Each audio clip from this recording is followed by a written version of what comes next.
Teman-teman, Assalamualaikum warahmatullahi wabarakatuh. Jumpa lagi bersama saya di channel YouTube Lutfi Kolbi.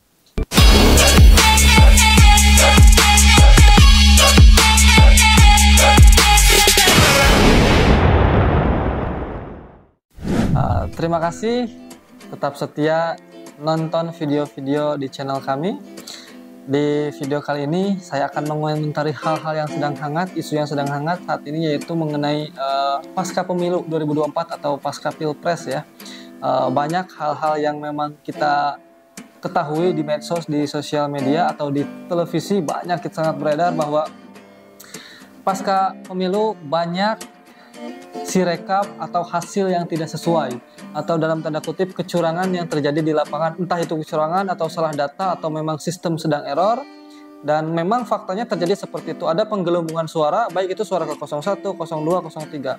Akan tetapi banyak viral di media sosial penggelembungan suara itu lebih condong kepada pasangan 02. Nah, itu benar atau enggaknya di lapangan, dan itu setelah terkonfirmasi oleh KPU dan juga Bawaslu bahwa ada permasalahan dalam Sirekap, aplikasi Sirekap, bahwa aplikasi Sirekap itu tidak membaca dengan baik dari hasil hasil pemilu yang tertulis ya. Jadi ketika difoto misalnya jumlahnya 100, tapi di Sirekap tertulis lebih dari 100 seperti itu, dan itu memang sudah viral di televisi, di berita-berita dan sosial media seperti TikTok, YouTube, sudah sangat viral. Nah, saya akan menayangkan beberapa cuplikan video-video yang memperlihatkan bahwa memang hasil dari tulisan rekapan yang asli dan Sirekap itu jauh berbeda, dan ini pun sudah diakui oleh Komisi Pemilihan Umum Pusat ya. Kita bakal nonton sama-sama bagaimana salah satu contoh kecurangan ya dalam tanda kutip dalam pemilu 2024. Apa yang viral? Belakangan pasca pencoblosan viral adanya dugaan penggelembungan suara yang muncul di Sirekap. Salah satunya yang diunggah pada hari pencoblosan di tanggal 14 Februari 2024 di TPS 85 Kelurahan Jati, Kecamatan Pulau Gadung, Jakarta Timur. Kita simak seperti apa yang terjadi. Baik, ini kami tampilkan dua foto yang kami sandingkan, di mana antara data dari form C1 dan data Sirekap. Anda bisa lihat di form C1 ada ketidaksesuaian perhitungan, di mana dilihat dokumentasi dari C1, paslon nomor urut 1 mendapatkan 99 suara, sementara di Sirekap mendapatkan 44 suara. Paslon nomor urut 2 mendapatkan 58 suara. Di sini angkanya jauh berbeda, berbedanya sampai 910 suara, ditulis 948 suara. Lalu paslon nomor urut 3 mendapatkan 87 suara, tetap sama hasilnya dengan Sirekap, 87 suara. Jadi terjadi dugaan penggelembungan suara, terutama yang menguntungkan paslon nomor urut 2. Kita sudah sama-sama lihat bagaimana terjadi.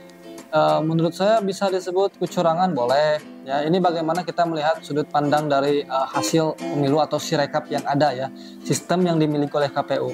Memang penggelembungan suara ini cukup tidak masuk akal, jadi memang sampai ratusan ya, berkali-kali lipat dari hasil aslinya seperti itu. Nah, ini terindikasi bisa jadi ini kesalahan sistem, bisa jadi juga ini mungkin error, tapi mungkin saja ini salah satu, mungkin saja ini bisa jadi salah satu kecurangan yang dilakukan oleh entah siapa, mungkin oknum. Tapi satu hal yang harus kita sama-sama tahu, bahwa Komisi Pemilihan Umum dan Bawaslu itu benar-benar harus sigap, harus benar-benar harus tepat dalam menghadapi situasi seperti ini. Karena masyarakat ini sekarang sedang memantau, sedang melihat bagaimana kenetralan KPU dan Bawaslu, bagaimana mereka menjadi wasit yang benar-benar menjunjung tinggi integritas dan kejujuran dari hasil pemilu ini. Nah, ada lagi salah satu video yang saya akan tampilkan, yaitu dari para politisi mengenai salah input ya, atau kecurangan pemilu pada pemilu 2024 ini ya. Ada dari siapa ini? Ketua atau dari Hanura ya, kita tonton videonya. Ini gila udah, ini pemilu gila. Kita tidak mau berandai-andai, ada pasal-pasal di situ jelas yang dilanggar. Kedua, semua TPS itu maksimum tuh 300 suara. Kok ada laporan seolah-olah eselon yang mendapatkan 800, 700. Ini gila udah. Ini pemilu gila ini. Ya kan? Nah, kita kan berpihak kepada rakyat. Kita nggak mau rakyat dibohongin seperti itu. Nanti ini adik-adik ini nanti akan mengungkapkan itu semua. Dan nanti rakyat baru terbuka matanya. Loh, kok begini ya? Ada daerah-daerah yang melapor sekarang ini, merasa, Pak, kami nggak merasa milisi ini. Kok yang menang ini, Pak? Kotak yang mana yang dibawa katanya? Nah, itu tanggapan dari Ketua Partai Hanura ya. Bagaimana memang ada kecurangan mungkin menurut pendapat dia dalam pemilu 2004 ini, karena memang penggelembungan suara ini sangat tidak masuk akal, dan memang bagaimana caranya ini KPU menyelesaikan permasalahan-permasalahan ini ya. Jangan-jangan quick count atau hasil quick count sementara ini, data-data yang masuk ini ya data-data yang menggelembung suara ini. Jadi KPU dan Bawaslu harus segera cepat mengambil tindakan bagaimana ini harus sesuai dengan fakta dan di lapangan hasil pemilu yang sebenarnya. Dan ada juga satu video yang saya akan tampilkan atau sama-sama kita lihat dari salah satu politisi, yaitu politisi Nasdem, Pak Ahmad Syahroni. Kita tonton videonya. Dan maka itu dengan dinamika yang sekarang sudah berjalan, tingkat kecurangan di mana-mana, yang itu yang perlu diklarifikasi sampai masa akhir perhitungan final dari KPU. Oke, tapi sejauh ini kalau dari sistemnya Nasdem sendiri yang namanya e-saksi kemudian dicocokkan dengan kawal pemilu dan dari sistemnya KPU sendiri, apakah ada perbedaan atau sama? Beda pasti, ada beda. Karena per TPS itu dengan hitungan KPU ada yang katanya kebanyakan itu salah input. Tapi kan kalau salah input kan hanya 1-2, ini kan sampai banyak sekali salah input yang notabene hampir 300%. Misalnya contoh di 148 tapi ditulisnya 848. Nah, ini membuat satu hasil yang dimana mungkin quick count ngelihatnya pada posisi laporan di masing-masing TPS yang hanya melalui media handphone. Oke. Kalau sejauh ini dari tim Nasdem sendiri, apakah sudah menyusun pelanggaran-pelanggaran itu? Lagi dipersiapin.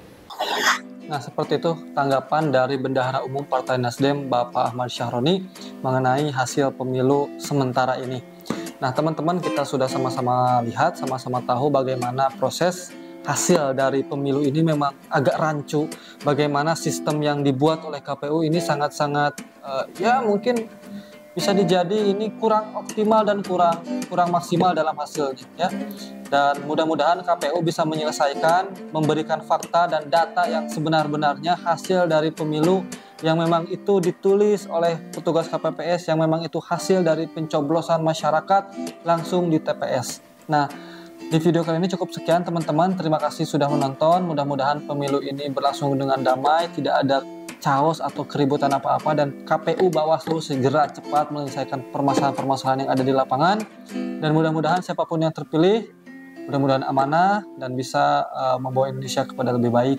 Terima kasih. Assalamualaikum warahmatullahi wabarakatuh.